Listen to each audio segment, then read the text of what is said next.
programs with them. One of our flagship programs is that we provide court support for individuals. We use behavior modification interventions, we use cultural restructuring mechanisms to be able to help the child to understand what is happening to them. One such program is our cultural resocialization program. Another intervention that we utilize is our Overcomers in Action program. And this one is geared specifically towards females who have been sexually abused. It's a group therapy intervention that runs for 6 sessions, and it culminates in a graduation ceremony. The Restorative Justice Branch provides support to both the victims and perpetrators of crime, prioritizing accountability and healing over mere punishment. It aims to repair relationships, reintegrate offenders into communities, and foster healing for victims and communities. The branch also ensures the lasting impact of conflict resolution skills learned through its training programs in educational institutions. Through a memorandum of understanding between the Ministries of Justice and Education and Youth, significant stride is being made. Since 2022, over 12,000 participants from schools nationwide have had the opportunity to engage in 2-day training workshops focused on restorative justice. Restorative practices is focused on healing. What it does, it is an investment into relationships among these critical players within the institutions. Additionally, restorative practices hold each player accountable, and this is done by engaging them in collaborative conversations that allows them to explore their actions, their decisions, and their behaviors to recognize the impact that it would have had on the persons around them. And so from these conversations, we see a mounting personal development and change among the key players. These are very important if we are trying to rewrite the narrative of how we resolve conflicts and disputes. Through the Social Justice Division of the Ministry of Justice, we are committed to healing and justice for all children, creating a circle of care, delivering justice that heals, and together we are taking justice to the people of Jamaica. In a landscape often shadowed by challenges, Jamaica's child-focused services stand as pillars of hope, offering a lifeline to young individuals in need. Through comprehensive care, empowerment, and community support, these initiatives are not just shaping individual lives, but laying the foundation for a more inclusive, compassionate, and safe society for all.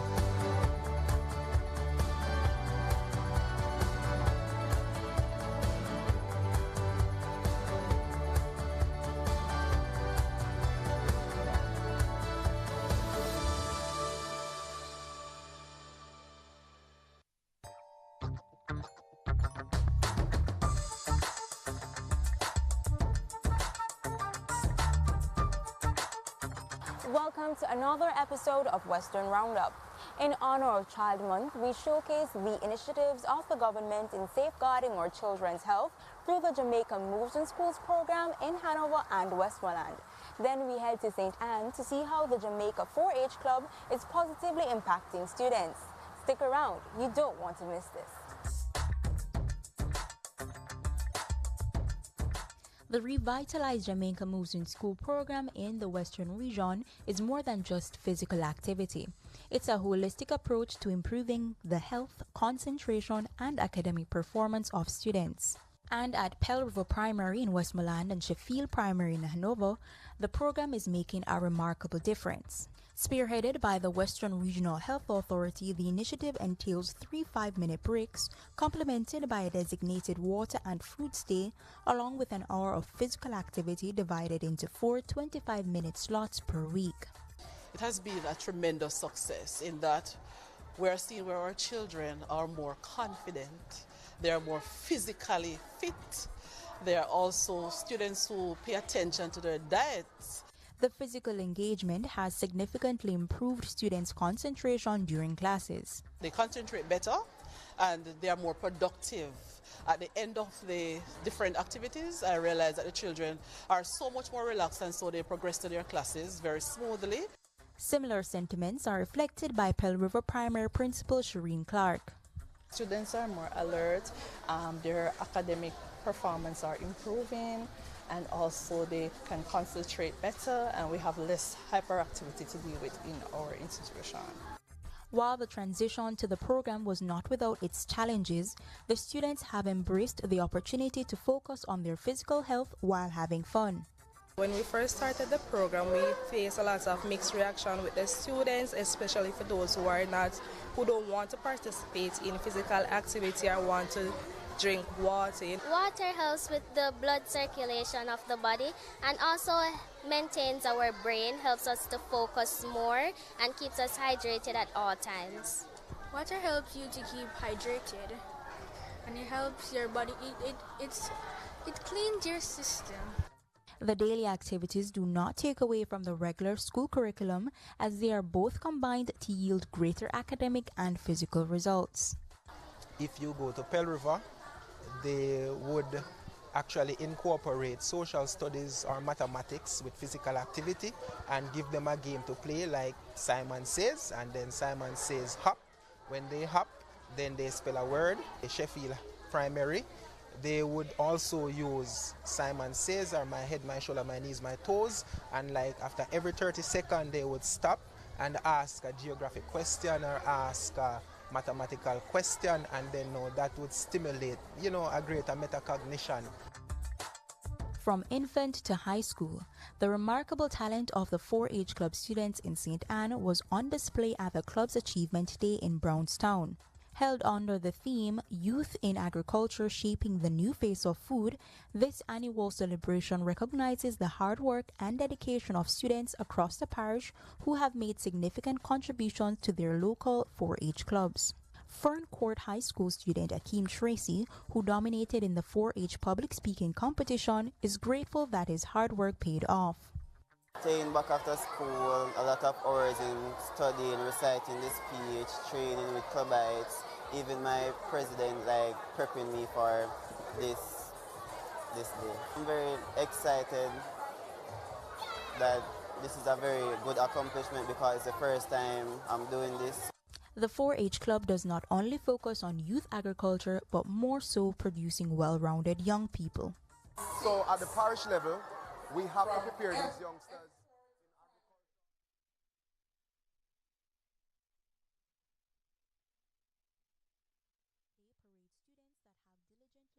Throughout the academic year and were able to perform exceptionally well in the various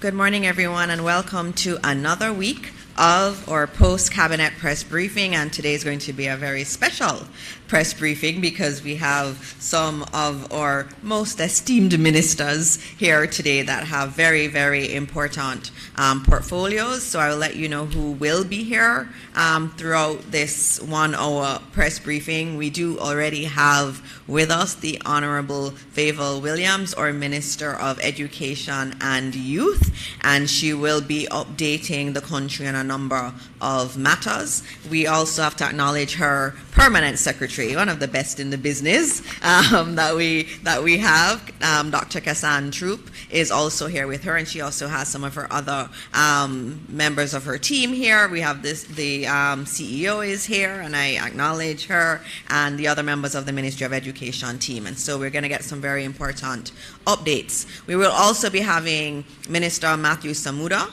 who will be updating on the drought and the efforts of the administration vis-a-vis getting water to the people of Jamaica, especially in Western Jamaica.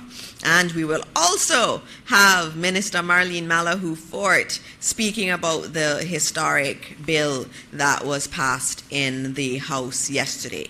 As always, before we start, I talk a little bit about what is happening across government, and as happened last week, I have to start with a sad one, which is the passing of Dr. Daniel Dawes, and we have to acknowledge it. Dr. Dawes was the CEO of the Universal Service Fund, and he committed his life to public service and improving the lives of Jamaicans. Under his leadership, the USF launched 320 community Wi-Fi hotspots and 29 public Wi-Fi hotspots. And these have been done across the length and breadth of Jamaica. And so we, as a government, and I know the Prime Minister had put out a statement, we definitely mourn his passing. The work that he did was absolutely phenomenal, especially with the community Wi-Fis all over Jamaica. We saw many instances, and I've been to some of the launches, and I've heard people talk about how the Wi-Fi helped their children to be able to do their homework, to access the internet so that they can learn more about the world around them. We even had communities talk about how they're going to be doing community websites because they now have the Wi-Fi access. We had some persons who work with some of our food delivery places speak to how the community Wi-Fi hotspots help them in order to get business. So they need to have internet all the time, and in order for them to get the bookings for their deliveries, they use the community Wi-Fi hotspots. These have had tremendous impact on a lot of people across Jamaica, and Dr. Dawes worked tirelessly to have more and more of them out there. And so the Prime Minister and the wider administration send condolences to his family, his friends, and his colleagues. In terms of other items that I want to point out this morning, again, the Jamaican economy is growing, and the latest data shows that the economy grew by a rate of 1.9%, which represents another consecutive quarter of economic growth. That takes us to 12 consecutive quarters of growth. And the administration remains committed to building a prosperous economy for all Jamaicans. This is not normal. We're not used to seeing that kind of economic data, and it is something that we have to applaud. In terms of, and I see that we've been joined by Minister Malahoo Fort. Good morning, and she will talk about one of the historic things that happened yesterday. We haven't seen it so much in the news this morning, but it is historic. When we change the words of enactment for our laws, all of our laws have this at the end, and it's very important that we do what we can in order to change some of the laws and to take us on that road to republic. The administration is doing what it can. It still remains open to the opposition joining us back at the table. We want to do constitutional reform in a consultative and in a joined-up type manner, and so we are very much open to the opposition coming back to the table and joining us as we take Jamaica towards a republic, and Minister Malahoo Fort will speak about that some more. In terms of the Rockfort mineral bath, that's another big one, because I've seen so many people complain about not having access to Rockfort mineral bath. And I'm very happy, and you would have seen also during the past week the announcement that there has been a 25-year lease signed with Carib Cement to upgrade and reopen the Rockfort mineral bath in Kingston, which is wonderful. And this new mineral bath, the new and improved mineral bath, will join a growing catalog of recreational spaces such as the Harmony Beach Park in St. James, the upcoming Resilience Park in Portmore, and Fort Rocky's 24/7 entertainment zone in Port Royal. So we really look forward to having the Rockfort mineral bath back on stream for our Jamaicans to enjoy. Another thing to point out are the 3 new X-ray machines that have been commissioned at the Kingston Public Hospital. And those cost approximately $500 million. That's very expensive. They are able to do 3,000 images per month. That's 3,000 Jamaicans every single month that will now be able to have their x-rays and their imaging done. And the Bustamante Hospital for Children, the National Chest Hospital, and the Spanish Town Hospital will also be receiving digital x-ray machines. Again, this shows the administration's commitment to improving healthcare in Jamaica. And we are very serious, and that $500 million investment is a big investment, but it's an investment in the health of our people. In terms of social housing, the Honorable Prime Minister handed over 5 new social houses in Clarendon last week. And that takes us to over 200 houses that have been commissioned. And each of these houses doesn't benefit one person. It benefits at least 4 people. So it would be 800 persons who did not have adequate living facilities have been assisted under this program. And so we were very happy to see the handover, and I know how grateful those citizens of Jamaica were in receiving those houses, and those houses looked really good. And I think that's one of the nicest things, is that they're not just, a little thing. It's really very nicely constructed houses that have been built for our people, and these also go along with the other NHT programs that we had. In terms of agriculture, this is the last one I'll point out, because there's so many things I could point out every week, because the public sector is working really, really hard to improve the lives of Jamaicans. But in terms of agriculture, Floyd Green last week did his sectoral presentation, and it was a very powerful presentation with a lot of very good things in there. And one thing I would point out is that $390 million has been earmarked for access by young farmers. So these are our young people in Jamaica who have an interest in farming. There is money that has been set aside for these young farmers. In addition to that, 25% of all new agro-park lands will be reserved or assigned to women, youth, and persons with disabilities. And again, this is our administration saying that we're not leaving anyone behind. Everyone is going on that prosperity train that has already moved off the platform. And so we're moving forward with those initiatives, and there are so many more that I won't even go into them, but his speech was a very good one, and I think he really should come to post-cabinet to talk a bit more about all of the innovations and all of the wonderful work being done in the Ministry of Agriculture. I see that we've been joined by Minister Samuda, and he is working really hard on water issues. I didn't mention any of them here, but he is here to speak to you on some of the initiatives that he is undertaking to deal with the drought situation and the impact of the drought on water availability. Minister Samuda. Thank you, colleague Minister Dixon. Allow me to acknowledge and greet other members of the Cabinet, Minister Williams, Minister Malahoo Fort, of course, senior members of both of your ministries, Senator Fitzhenley. It's indeed a pleasure to join you this morning briefly for some comments related to water in Western Jamaica specifically. I say briefly because immediately after this I head to Hanover for stakeholder consultations related to the major investments as well as current actions being taken in the West announced by the Prime Minister just yesterday. We do think it important to recap and to highlight a few details that may not have come out yesterday because of the significance of this investment. And I think that's the first place that we should start. 24.8 billion Jamaican dollars is the investment that was announced by the Prime Minister yesterday. It is the intention to break ground and start actual work within the next 12 months.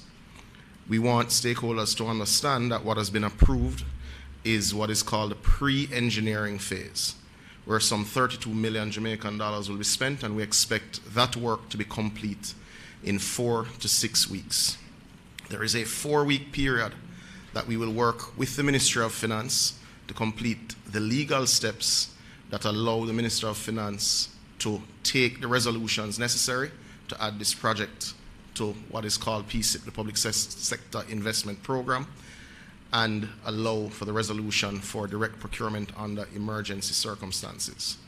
The pipe procurement, because of the size and nature of the pipes that are expected to be used on this project, will see, after that period with the Ministry of Finance, a 4-month delivery window. At that point, once the pipes are in Jamaica, we'll obviously start construction. Now, all things being equal, and in a perfect world, we would hope to start sometime towards November. We will obviously keep the press and citizens aware of all steps and of progress being made. This project needs to be understood for what it is. The pipes laid in these areas were laid in excess of 40 years ago.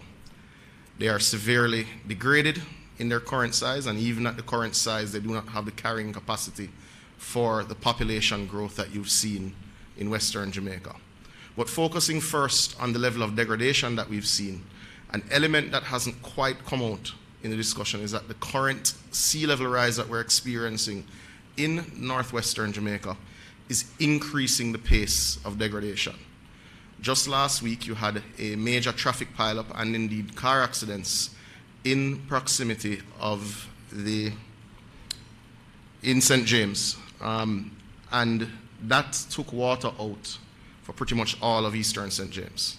And in fixing that line coming from Martha Bray, because you fix one section, the pressure builds up at another section. I believe right in the vicinity of Hyatt, you had another break the following day. Then the following day, very close to Half Moon, you had another break. Now, the international standard for line replacement would be 4 breaks in a year. We've had 4 breaks over the last 10 days. So there is no doubt of the emergency nature of this pipe work and its impact that it's having on citizens and businesses in Western Jamaica. Now, the other point that we want to make sure is understood is that what happens with Martha Bray affects what happens in West End Negril. And it's because the systems are interlinked and do support each other. So what we expect is that this line that will be changed from Martha Bray into the terminal reservoir in the center of Montego Bay will significantly increase, perhaps by approximately 5 million gallons daily, the inflows into the terminal reservoir. The second line announced as the second component of the Western Water Resilience Program will be the line from Great River that will carry water pretty much all the way into West End Negril. Now, what that will do is, with increasing the carrying capacity and the reliability of that line into St. James, the Great River system will be better able to supply Hanover all the way into Negril and into West End. So these 2 lines are major components of the Western Water Resilience Program that we're undertaking. But there are other elements that do not qualify for emergency procurement, but these, we believe, do. Those elements include significant upgrades that will come and will go through the public investment program as per normal, which include the upgrade of the Roaring River treatment plant, the upgrade of the Great River treatment plant, and of course, further upgrades to the ones done last year on the Martha Bray treatment plant. We also contemplate significant upgrades of storage right along the corridor, as well as major investments in non-revenue water. I think at that point, it is very important, just before I segue, just to remind persons that these 2 lines alone will cost $24.8 billion. And how does that relate to other public expenditure? That is in excess of the municipal roads that will be done under the SPARK program. So it is a massive investment in water resilience for the citizens of Western Jamaica, who we know have suffered over the last 5 or 6 years as the system has continued to degrade. But the NRW piece is the piece that citizens will see and feel virtually right now. We are in the middle of a public international tender for a partner to engage over the next 10 years on a national non-revenue water program. Now, non-revenue water, for those who are not familiar, refers to water that is leaked or stolen. Now, we have done a pilot project in Kingston and indeed in the soon-to-be parish of Portmore, and we have halved leaks in these 2 parishes. And that is something that we're proud of. That has been done over the last 8 years. So non-revenue water, for instance, in Kingston would have been upwards of 70% In 2015, it is now 37%. These investments are critical to water resilience. And that is some of the work that is actually taking place in Negril now. Firstly, as mentioned by the Prime Minister, but not covered in the stories that I've seen thus far on this issue, on the West End, there is a particular challenge. So even though with works that we have done, largely a lot of the impact has been reduced between Green Island and the roundabout in Negril, for those familiar with the geography, the West End impact is still extreme. And that is largely because 1.2 kilometers of pipeline had all but collapsed.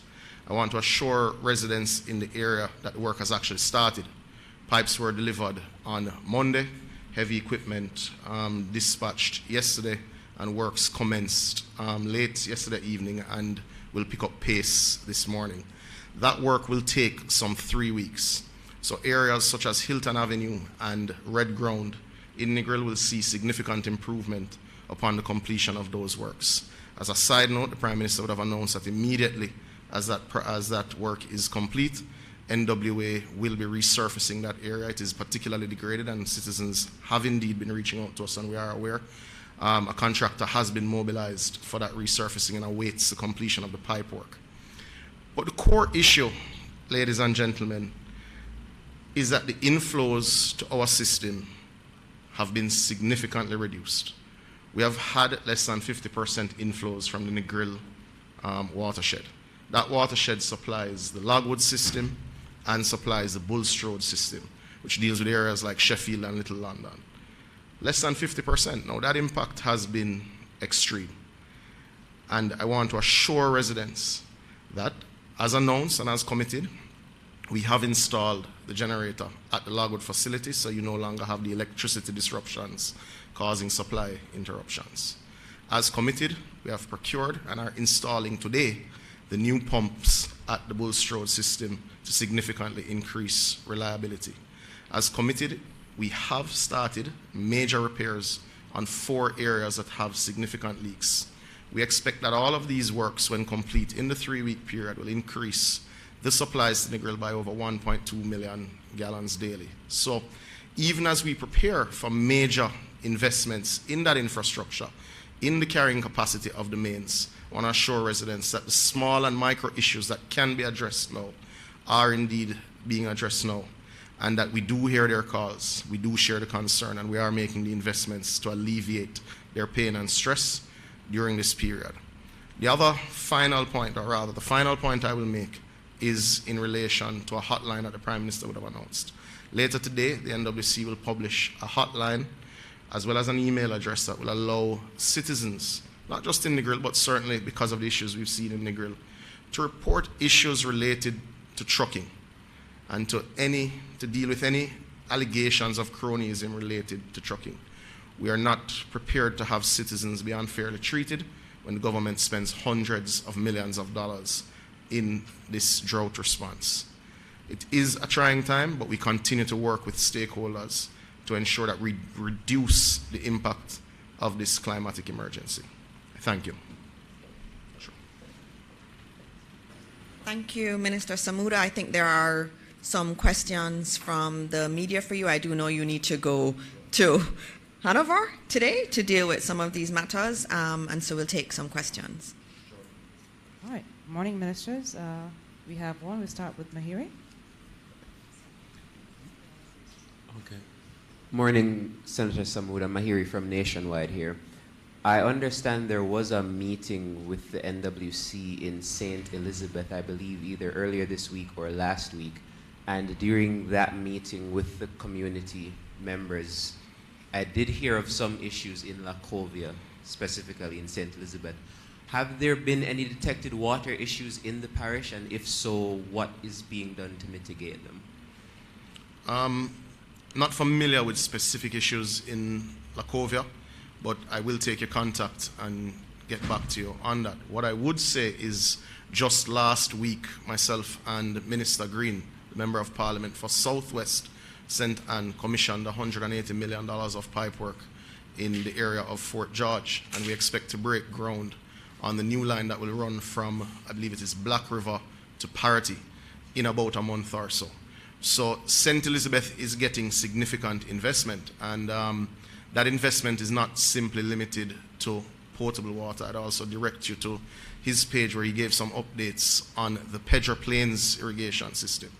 Now, do not mind to speak about it. It's a major investment in water security in southern St. Elizabeth, one that was announced by former Prime Minister Michael Manley in 1973, that this government will make a reality. Now, it's important to what I'm responsible for because it will rest several wells that have been used for agricultural purposes and return them to the NWC, and will have a transformational impact on water security in St. Elizabeth, north and south. All right, thank you. And last question would be, a couple months ago, I remember there was an announcement that, especially for the western parishes, there would be an implementation to ensure that schools had better water resilience in the western end. How are those plans coming along?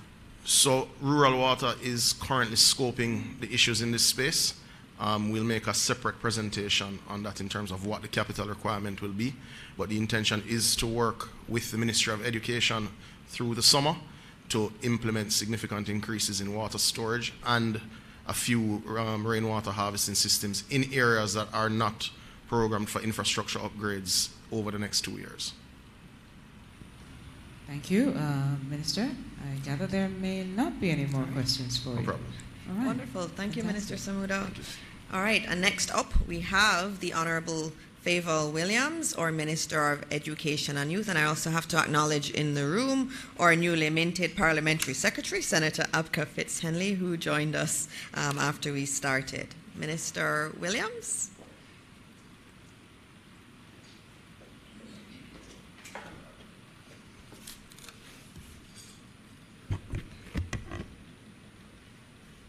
Thank you so much. Good morning, everyone. Allow me to begin by acknowledging my colleague ministers, Senator the Honourable Dana Morris Dixon, Minister Malaho Fort, Minister Samuda, and our Parliamentary Secretary.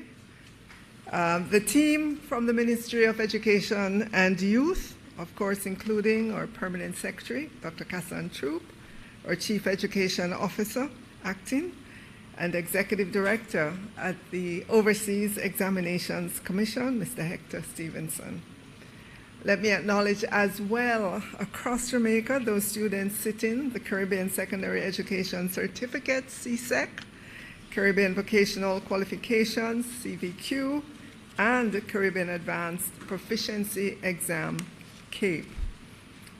And I could not acknowledge our little ones in grade 3 who are sitting the grade 3 diagnostic test today, and of course their teachers and parents, members of the media, Jamaicans here and in the diaspora. Happy Wednesday and a good morning to all of you. I will begin with a matter that has brought much angst and somewhat confusion over the last week to many principals, teachers, students, and parents across the island. That is the matter of the discontinuance of CXC subjects, namely agricultural science, double award only, and industrial technology, mechanical engineering at CSEC level, and electrical and electronic engineering and technology, and green engineering at CAPE. That was announced before stakeholders were properly engaged. As you know, CXC, which is the Caribbean Examinations Council, has been around for some 52 years and is the institution that provides regional and internationally recognized secondary school leaving examinations relevant to the needs of the Caribbean region. I'm presenting all of this background because CXC was established by member countries of the Caribbean to serve member countries, and so decisions like the continuance of subjects ought to rightfully to be discussed with education ministers from these member countries prior to public announcements. Having registered the concerns of our principals and other concerned Jamaicans, In no uncertain terms, we will be meeting with CXC along with other regional education ministers. And this meeting is set for Tuesday, June 4th, 2024 at 10 a.m. to address concerns with respect to the discontinuance or suspension policy. CXC also indicated that it would like to address critical matters relating to the administration and the release of results for the May-June 2024 exams. I would like to note as well that across the Caribbean, other colleague education ministers are very concerned about this discontinuance decision, and as a body, we have decided to take the matter to the Council for Human and Social Development, a committee of the CARICOM, which seeks to promote and develop coordinated policies and programs. Against that backdrop, let me bring your attention to the slide on the screens before you. This information with regards to the subjects that were announced.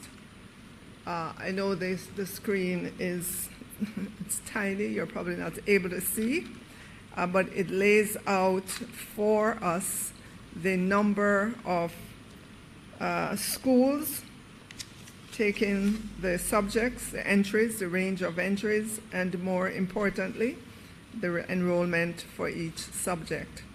I want to say to our principals and our students that the Ministry of Education and Youth understands the value of these subjects, especially in the light of the recent declaration of Jamaica as a STEM island by our Honorable Prime Minister. And at a meeting held with principals on May 21, it was unanimously agreed that these subjects should be continued. We will engage further with our principals to hear from them as to the support they will need. We will increase awareness of these subject areas under the STEM and TVET agendas and the value of the subjects to our national development and in advancing career opportunities. We will look also at increasing opportunities for career counseling for students to aid in their understanding of the potential for job opportunities in these areas. I want to assure Jamaicans that the Ministry of Education and Youth is fully in support of the continuance of these 4 subjects. We will report back to our principals and the wider Jamaican community of the meeting with CXC on June 4th and the meeting with the region's education ministers. We'll turn now to a topic of payment for marking of SBA's school-based assessment, and I will ask the Overseas Examination Commission to provide an update on this matter. We have with us today Mr. Hector Stevenson, the Executive Director of the OEC, but before he comes, let me thank our teachers for the effort that goes into marking SBAs. Many persons may not realize this, but the SBAs have been a part of the CXC examinations assessment structure from its first examination in 1979. And these SBAs provide opportunities for teachers to gather data on student performance over time. There are any number of modalities in which our students can present their SBAs, and it ranges from portfolio through journals, community projects, case studies, sporting activities, event planning, designing, and composing TVET subjects. SBAs, the importance of it is that it seeks to engage the students in an area of their interest. We thank our teachers for the long-established practice of marking these student-based assessment projects. And so I'd like to ask Mr. Stevenson just to give an update of where we are in terms of the payments for SBA marking. Thank you, Honorable Minister. Good morning, everyone. Honorable Ministers, or PS, Chief Education Officers, members of the media. It's a pleasure to be here representing the OEC on this critical matter. And so, Minister, what I have to report this morning is that as of yesterday, we have paid all teachers in the system who have marked SBAs in 2022 and 2023. With respect to 2022, those are retroactive payments. So all schools have been paid. All schools that have made submissions have been paid, retroactive payments, and all schools that submitted information for 2023 have been paid. There are schools that have made submissions that we've had to return for corrections and so on. And as soon as they return to us, we will complete those payments. So good news, everybody has been paid who has made submission to the OEC. Thank you. Thank you so much, Mr. Stevenson. Short, to the point. Thank you. Let me thank the OEC, together with its predecessor. As you know, the OEC has been part of the educational landscape for over 135 years. In service to the government and people of Jamaica. The OEC is the proctoring or supervisory body for exams for secondary and tertiary level education. We thank them for maintaining the highest level of integrity in custody, distribution, and monitoring of the exam process. The OEC is an entity that stands tall in the educational sector. I'll move now just to recapping the end of term. Schools would have resumed on Monday after observing the midterm break. We have hit the last stretch running.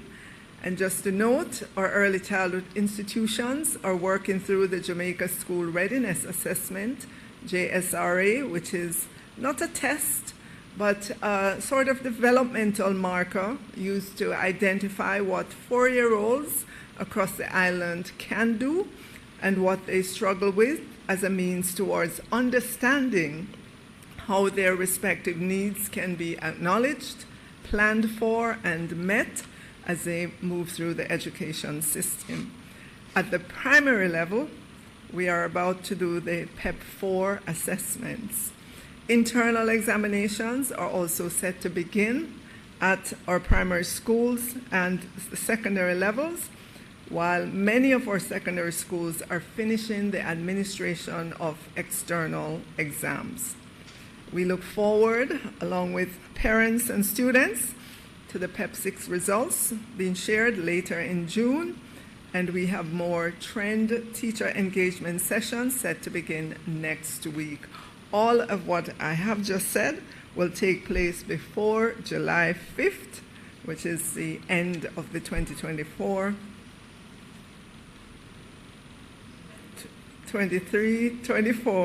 academic year, 2023-24 academic year. As we approach graduation, which will soon be on everybody's minds, I just want to touch briefly there. Firstly, I wish to extend my very early heartfelt congratulations to all our students who have reached these significant milestones. Your hard work, perseverance, and dedication have brought you to this proud moment, and I join your families, teachers, and the wider community in celebrating your achievements. As everyone knows, graduations and school leaving ceremonies are pivotal events that mark the end of one chapter and the beginning of another in the lives of our students. These ceremonies hold great sentimental value to us as Jamaicans, and it is important that they are memorable and inclusive for all who participate. In light of this, I'm calling on all school boards and administrators to be mindful of the cost that they ask parents to bear in order for their children to participate in graduation ceremonies. I know that many schools use external vendors to provide the gowns and caps, the photos, and other services. We ask that our principals negotiate as hard as they can with vendors, and to the vendors we say, consider the pockets of the parents. While this is a once-in-a-lifetime opportunity for the students, they will never graduate primary school or high school again. We do not want it to be a financial burden on families who may have more than one child graduating. To our vendors, we know you are in business, but you are also a stakeholder in education. Help our families. To our school administrators, we want all our students to experience graduation. Our goal is to celebrate every student's journey and accomplishments. We don't want graduation to be used to exclude. It is crucial that we are mindful of the financial constraints faced by many of our families and the difficulties and embarrassment it poses when students are not included in graduations. My advice is to make these celebrations as accessible to all as possible. Let us work together to create memorable, inclusive, and meaningful ceremonies that honor our students' achievements without placing undue financial strain on families. As we look forward to summer plans, we've already put plans in place to support our hardworking and committed teachers in terms of their continued professional development. And this morning I share some of the details of the Jamaica Teaching Council's matrix of professional development opportunities for the 2024-25 training cycle that is now available via the Council's website at jtc.gov.jm. The Summer 2024 matrix has been developed using appraisal, school inspection and supervision data, student performance data, and recommendations as per the Reform of Education in Jamaica 2021. Let me share that all professional development offerings by the JTC are free of cost to teachers. In-service teachers are invited to visit the JTC's website to review additional information on these activities and register for the professional development. On completion of these programs, teachers who participate will receive credits towards a subsequent professional appraisal, be able to use certificates attained towards opportunities for promotion or new assignments, be eligible for consideration for lead teachers, which are trainer of trainers. And then we'll go to our summer school.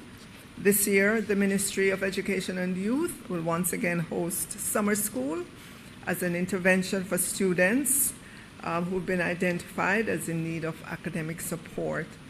This will take the form of a summer camp, and activities will vary across 193 primary schools and 55 high schools in our 7 regions. All efforts will be geared towards supporting our students in literacy and numeracy. Summer school will be for 3 weeks from July 8th to the 26th for an hour and a half daily. Schools will be made aware of the summer camp structure, the plans for specific intervention to target students along with the students who have been identified for these summer camps. We crave your patience and ask that you look out for the relevant bulletins. Finally, in terms of supporting our students, as we continue to work with partners who enable us to provide activities and services to mitigate school violence, we're happy to share details of the Jamaica Conservation and Development Trust project designed to enrich the lives of 500 underserved youth who attend schools within zones of special operations, and this has been made possible through a grant of US $25,000 from the US Embassy in Jamaica. This particular project, called Mountain Quest, is dedicated to empowering underserved communities by offering Jamaican youth the opportunities to connect with our island's natural heritage through immersive day camp experiences where they get to explore Hollywell Recreational Area in the Blue Mountains, guided by trained volunteers and camp counselors, with a variety of structured activities and unstructured exploration that are considered soul refreshing and fostering well-being and educational growth. The involvement of guidance counselors and deans of discipline is instrumental in identifying and enrolling the students from the targeted schools. Feedback from participants underscores the project's transformative impact, with students expressing gratitude for the opportunity to be in touch with themselves and to reflect on their lives in the serenity of nature. This program started in March of this year and has delivered 5 camps already, impacting 250 campers from a number of our schools, including Haile Selassie High, Norman Manley High, St. Andrew Technical High, Denham Town High, Kingston High, Holy Trinity High, Denby High, Papine High, Tivoli Gardens High, Edward Seaga Primary, St. Albans Primary, St. Annie's Primary, Calabar Primary, Greenwich Primary, and Holy Family Primary.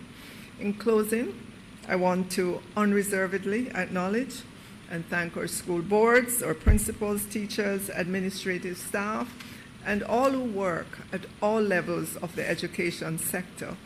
It is a collective effort of all that will move the sector forward.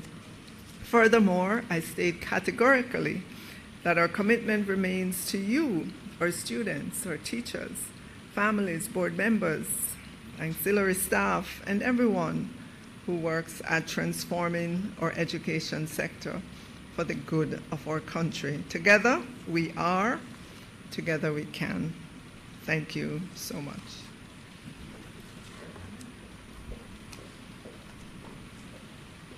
Thank you very much, Minister. There's a lot going on. That's very, very clear. I don't know, are there any questions, Naomi, for Minister Williams? Yes, good morning. All right, once so you have again, to come Minister. back. All right, we have a few, and especially online. Good morning to the IRFM team, and they have posed a question. Maisha, good morning. She's asking, there are reports, Minister, that some students are using AI, that's artificial intelligence, to plagiarize, and that's showing up in some of the SBAs. Now, some teachers have expressed concern about this. Is the ministry itself aware of this issue, and what's being done about it? All right, so that particular issue has not come to my attention. I understand, though, from a lecture I went to at UWI on artificial intelligence, that every time you do a query of whatever artificial intelligence site you use, you get a unique answer, and that within the AI world, and maybe I'll get in trouble for saying this, but that there is no plagiarism. We can ask the professor who made that statement about AI, but suffice it to say, we want our students to have access to all the information that's out there. We'd love for them to make sure that they attribute whatever it is that they use within their exams, within whatever work they turn in. They should adequately ensure that they have, that they ensure that they indicate where that information is coming from, who's the author, make sure they use quotes if they're taking something from somebody else's work, and that is clearly footnoted in the work that they turn in. Maybe that professor at that time talking about AI was probably joking, so I don't want anybody to take it away that Minister Williams, Minister of Education, said there's no plagiarism. But I just want to encourage our students as they use the internet, as they use different sources of information, to ensure that they are careful about indicating where the source is from, who's the author, how much of the author's work they're using, and to clearly put it in quotations that if they're using the exact words from anything that is out there. Thank you, Minister. I'll just add something to the answer from the digital standpoint, Minister, not from really the education standpoint. Artificial intelligence is here; it's not going anywhere, and we have to understand how we can actually leverage it. And I love that question from the Area FM team, because it's a very valid question. Because when you look in your WhatsApp now, or you go on Instagram, you now see Meta incorporated into very much into the app. And so artificial intelligence, where you used to have to download ChatGPT or any other program, you no longer have to do that. It's right there for our children. And in Jamaica, we use WhatsApp so much, and so the technology, AI, is now very much at our fingertips, and that's what our students are using. And I do think it's good that they're looking at it, but they have to be very mindful of some of the issues. And one of them that I would point out, and that I always point out, is hallucination. And when you use AI, whether it's in Instagram or it's on WhatsApp, there is always a risk. And I'll give you one example. I went on to the Meta AI in Instagram and also on WhatsApp, and I asked it, what's the most popular radio stations in Jamaica? And it gave me some radio stations that do not exist in Jamaica. It hallucinated. It made up an answer. And so our students have to understand that when they're using AI, this is very new technology, it is not always correct. So I would say stick to your known sources and corroborate anything you get in relation to AI. The technology is new, it's brilliant, it's wonderful, but it also has its challenges. And as a policy, we have an AI task force that is looking at how, as a government and as a people, we can capitalize on AI while diminishing some of the negatives that are there in relation to AI. Thank you so much, Minister. As well, as part of the professional development coming up, the JTC is offering AI to teachers to improve their understanding of what this is.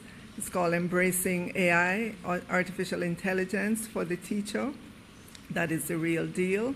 And we implore our teachers to understand more about it so that they and their students can engage in a fruitful way about artificial intelligence, its use, as we go forward, because I know that it's only going to expand more in our lives, and we need to understand. But again, I just want to reiterate in terms of papers that students turn in to ensure that you correctly assign attribution to authors, their work that's out there that you may use in yours, and indicate clearly, do a lot of footnoting, again, as you turn in these papers. All right, thank you, ministers. We now go to the floor. Kimon. Good morning, Kimon Francis from the Gleaner. Minister, are you aware of an incident in which a 6-year-old student diagnosed with ADHD was beaten at 2 public schools, one in Portmore and the other in St. Andrew? This has resulted in him being at home. The last incident occurred in January. I know I have not seen a report on that. The CPFSA, which is our entity in charge of ensuring that they respond to any cases of abuse, children being out of school and so on, reports assiduously on the cases that come in front of them. They would send it to us at the ministry as well. And I have to say I have not seen that one, but I will take more details from you and follow up with the CPFSA and the schools and maybe even the parents as well to understand what's going on. His mother is insisting that it was reported to you and Dr. True. Well, as the minister says, they'll ensure that there are some investigations there. Yes, we will. Thank you so much. Okay, because an email may have come in or WhatsApp that we may have missed. You want to talk about it? All right, Dr. True. Good morning, ministers. Good morning, colleagues. I do recall the case, Minister. A particular evening, I think you facilitated the call with the parent, and we opened the call. It was a conference call, and we did speak to the mother. The child attended a school in Portmore, if I recall, and we did make contact with the principal. There was a different report coming out of the school environment. We offered support to the mother in terms of alternative placement, which she did obtain at another primary school. She did her own investigations because she was very concerned about the child being exposed to abuse, and so she had to be satisfied that the environment that we recommended was a safe environment. She felt comfortable and the child was accepted. So I'm not aware that the child is at home. The child should be in school. I'm also aware that she expended some costs with respect to medical expenses, and we have asked that those be submitted. I am in receipt of those receipts for her to be refunded. But that child is not at home, as far as I know. All right, thank you so much, Dr. Troop. All right, let's go to CVM. Good morning, Minister. Ramon Gordon, CVM News. What's the status of STEM education locally? Should the CXC, after consultations, decide to discontinue those courses, will our students have access to other alternatives locally? In terms of the 4 courses I mentioned earlier on, you're talking about, at the end of the day, it is the decision of the ministries across the region to determine if those courses are important, and we've indicated that they are important to our students here in Jamaica.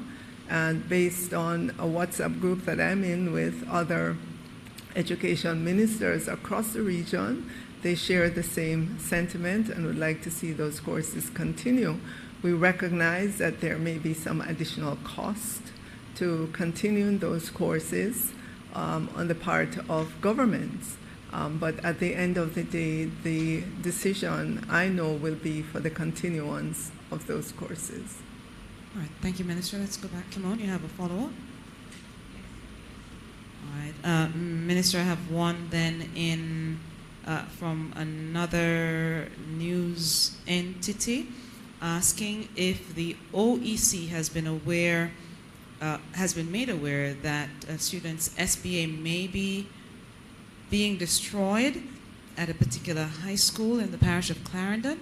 If you don't, if you do, what are the investigations showing? If not, then will you investigate?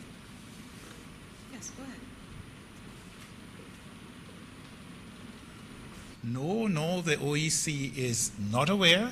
We have received no such report.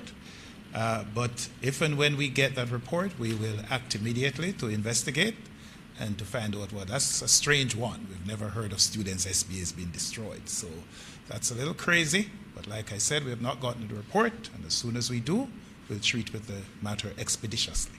Thank you so much for that, sir. Sure. All right. Final question from the floor, then we'll have Minister Malahoo Ford.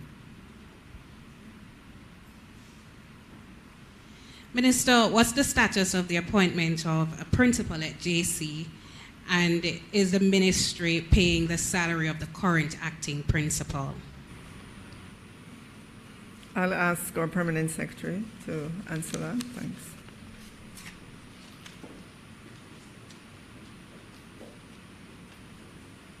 So the status is the principal is still acting as principal of the institution. You are aware through the media releases that the school did advertise and they did their interviews and they have submitted a recommendation for the Teacher Services Commission to deliberate on and to advance such to the Minister for ratification. So we are still in that process. The school also, through the direction of our minister, there was an audit that was done on the institution, inspired or influenced by some reports that came into the ministry. We are also treating with that with the board. We have done the audit by the ministry's audit team. We have provided to the institution the findings, and per usual, the school is supposed to respond to the audit queries, submit that to us, and then we will work with the institution for the matters that have come up as concerns to be addressed. I must say publicly that we have not seen from the report any matter that we have not seen in other schools, and we have worked with the schools to respond to those issues. So we are working through those, and once those are settled, as we have communicated to the board, then the minister will give her instruction on the matter. As it is now, like all other cases, once somebody is acting, it is the Ministry of Education that covers the compensation for acting principals, whether they are interim, provisional, temporary, permanent. We cover the cost of compensation for school personnel. All right, thank you, PS, Minister. All right, thank you very much. And now I crave your indulgence. We're at 9:58. I know we're scheduled to finish at 10, but we had a lot of very important things to go through. And very, very importantly, we have Minister Malahoo Fort now coming to tell us about a very historic bill that was passed yesterday. Thank you, Minister Dixon. Good morning, my fellow Jamaicans and friends of Jamaica at home and abroad. I come to bring good news.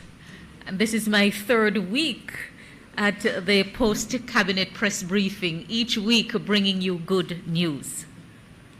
Yesterday, the House of Representatives passed a bill entitled An Act to Amend Section 61 of the Constitution of Jamaica to provide for new words of enactment.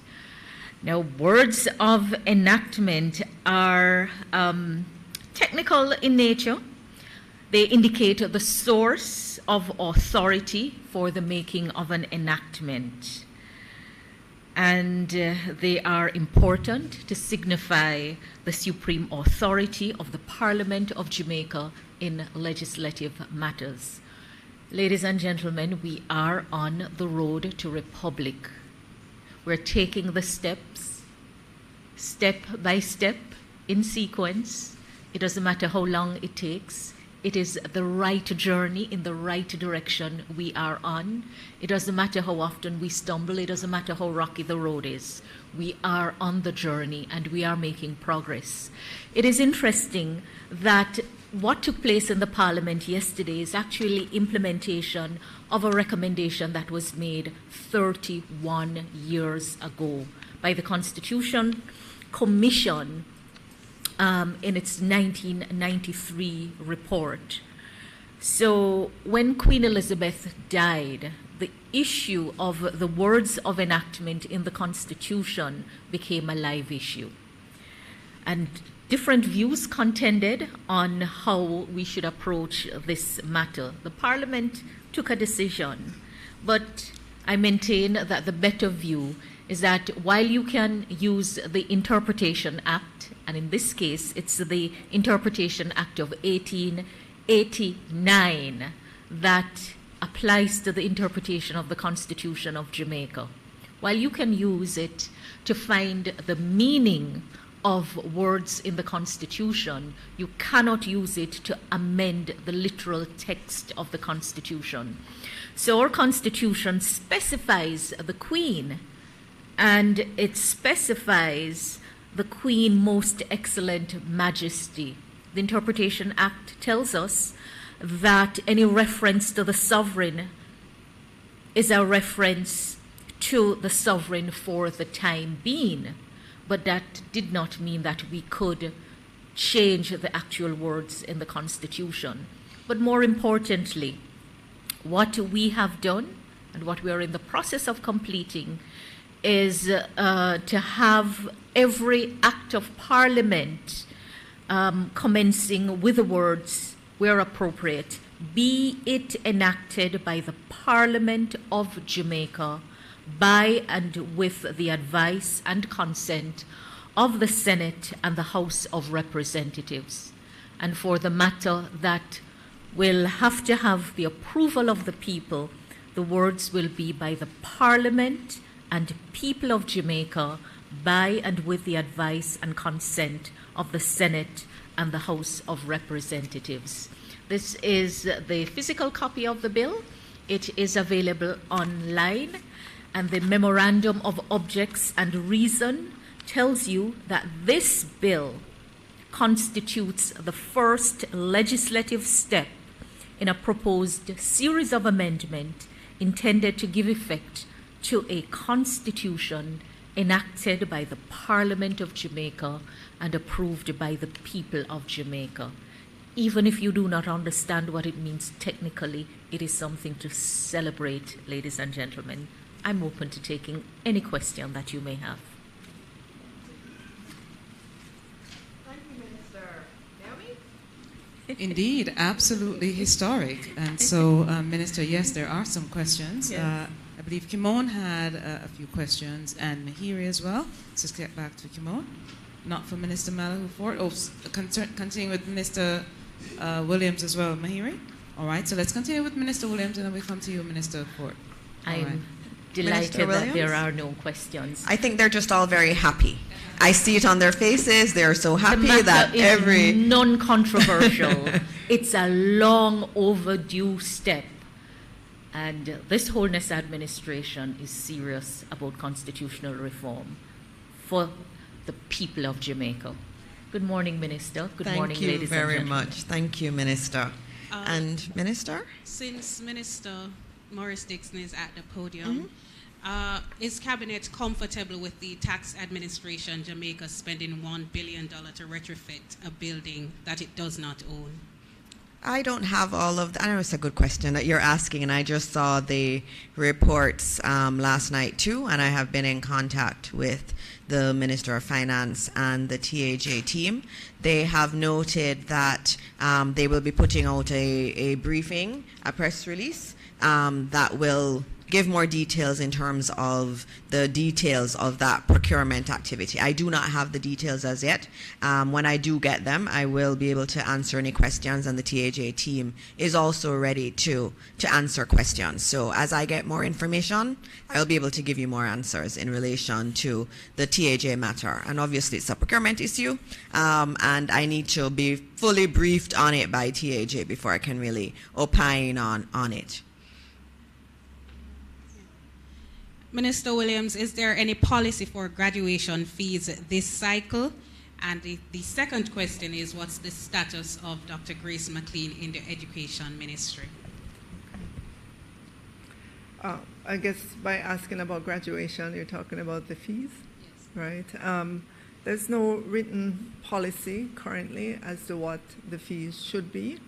As you can hear, we're trying to use moral suasion of our many vendors and other persons who provide these graduation services to be mindful of the pockets of our parents, considering that everyone wants to walk across the stage for graduation. We don't want it to be a significant financial burden. So it's more moral suasion right now. And could I say, with regards to the question you had asked earlier about the parent, there's so many cases that come to me. Sorry, I was not remembering that particular one, but as you heard the PS said, we did speak with the parent and offered solutions. So it is disconcerting, it is worrying right now to know that after accepting the solutions that we proffered, that child is still out of school, and we will be in touch with the parent to find out exactly why. With regards to the status of the former permanent secretary acting, the most that I can say now is that the matter still remains in the investigative realm. We simply have to wait until those processes have been completed. Thank you, Minister. And our final questioner this morning, Mahiri. Morning, Minister. Amid the talks going on right now regarding corporal punishment and whether or not it would be banned in the home, we know it's something that has been banned in the schools. Could you speak on the effectiveness of that ban as it regards the education sector since it's been implemented?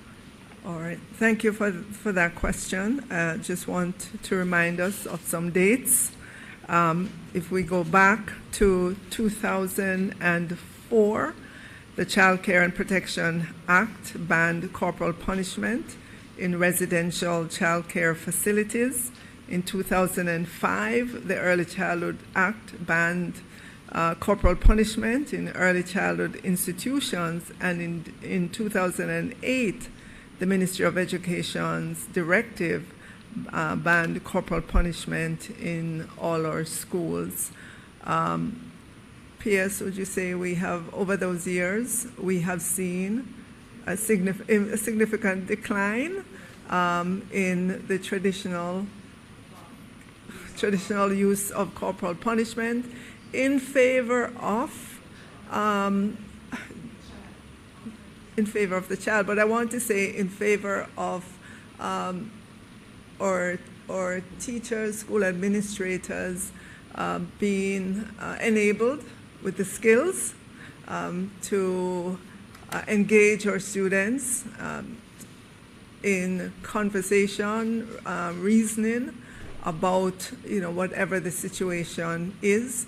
You've seen over the years that we have been using more guidance counselors for our students, and so within our schools, while we don't necessarily have hard numbers to present today, but we can say, looking back through those dates when those bans were implemented, that the use of corporal punishment has significantly declined in early childhood institutions, residential child care facilities, and in our schools. All right, Minister, there are no further questions. Oh, wow. Thank you very much. Thank you very much, Naomi. Thank you very much, Minister Williams and your team for those answers. As we close out, I just want to remind everyone about two upcoming things in terms of June 1. The new minimum wage increase kicks in June 1.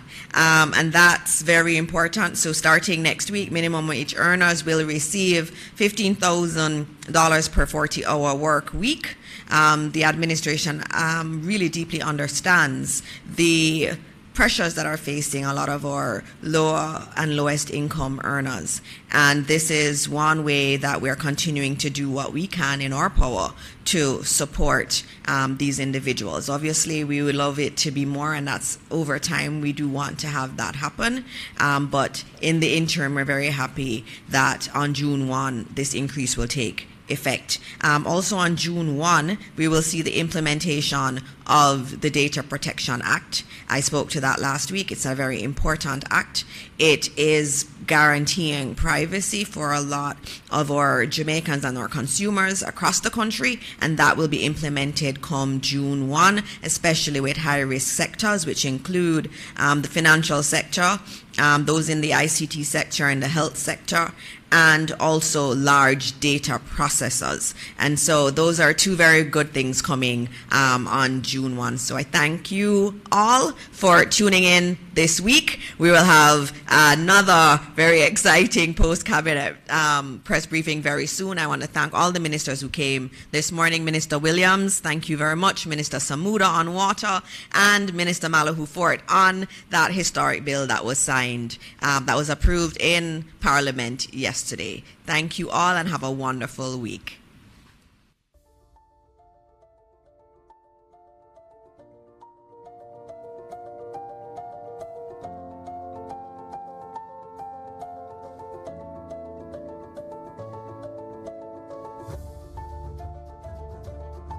The journey of a child entangled in the justice system can be daunting, but within Jamaica's justice landscape, there's a beacon of hope, a network of child-focused services dedicated to guiding young individuals toward a brighter future.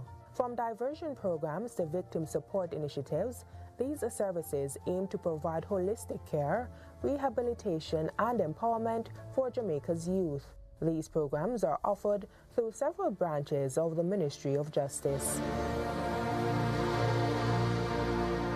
Child diversion, as the name implies, is a way of diverting children from the formal justice system into other options or other services that can provide rehabilitation and reintegration.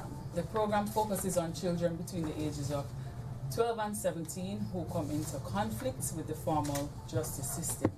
What this means is the child is suspected of an offense, they're accused of an offense, or they're charged with an offense. Once this takes place, a child can be referred by the police or the court to the child diversion offices across the island, so that if they make a mistake or they make a bad decision, they won't be criminalized and they won't have to live with that decision for the rest of their lives, as long as they abide by the program and they complete the program.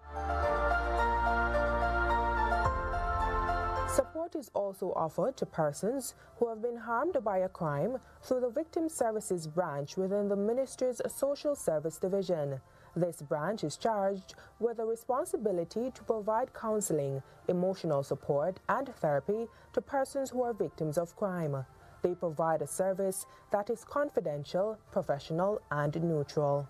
The language of children is play, and we have found, especially with the very younger clients, that in utilizing play therapy mechanisms, it is very effective in terms of reaching them, in terms of getting them to open up to us and to be able to tell their story, and for us to be able to work through the traumatic symptoms with them. One of our flagship programs is that we provide court support for individuals. We use behavior modification interventions, we use cultural restructuring mechanisms to be able to help the child to understand what is happening to them. One such program is our cultural resocialization program. Another intervention that we utilize is our Overcomers in Action program. And this one is geared specifically towards females who have been sexually abused. It's a group therapy intervention that runs for 6 sessions, and it culminates in a graduation ceremony. The Restorative Justice Branch provides support to both the victims and perpetrators of crime, prioritizing accountability and healing over mere punishment. It aims to repair relationships, reintegrate offenders into communities, and foster healing for victims and communities. The branch also ensures the lasting impact of conflict resolution skills learned through its training programs in educational institutions. Through a memorandum of understanding between the Ministries of Justice and Education and Youth, significant stride is being made. Since 2022, over 12,000 participants from schools nationwide have had the opportunity to engage in 2-day training workshops focused on restorative justice. Restorative practices is focused on healing. What it does, it is an investment into relationships among these critical players within the institutions. Additionally, restorative practices hold each player accountable, and this is done by engaging them in collaborative conversations that allows them to explore their actions, their decisions, and their behaviors to recognize the impact that it would have had on the persons around them. And so from these conversations, we see a mounting personal development and change among the key players. These are very important if we are trying to rewrite the narrative of how we resolve conflicts and disputes. Through the Social Justice Division of the Ministry of Justice, we are committed to healing and justice for all children, creating a circle of care, delivering justice that heals, and together we are taking justice to the people of Jamaica. In a landscape often shadowed by challenges, Jamaica's child-focused services stand as pillars of hope, offering a lifeline to young individuals in need. Through comprehensive care, empowerment, and community support, these initiatives are not just shaping individual lives, but laying the foundation for a more inclusive, compassionate, and safe society for all.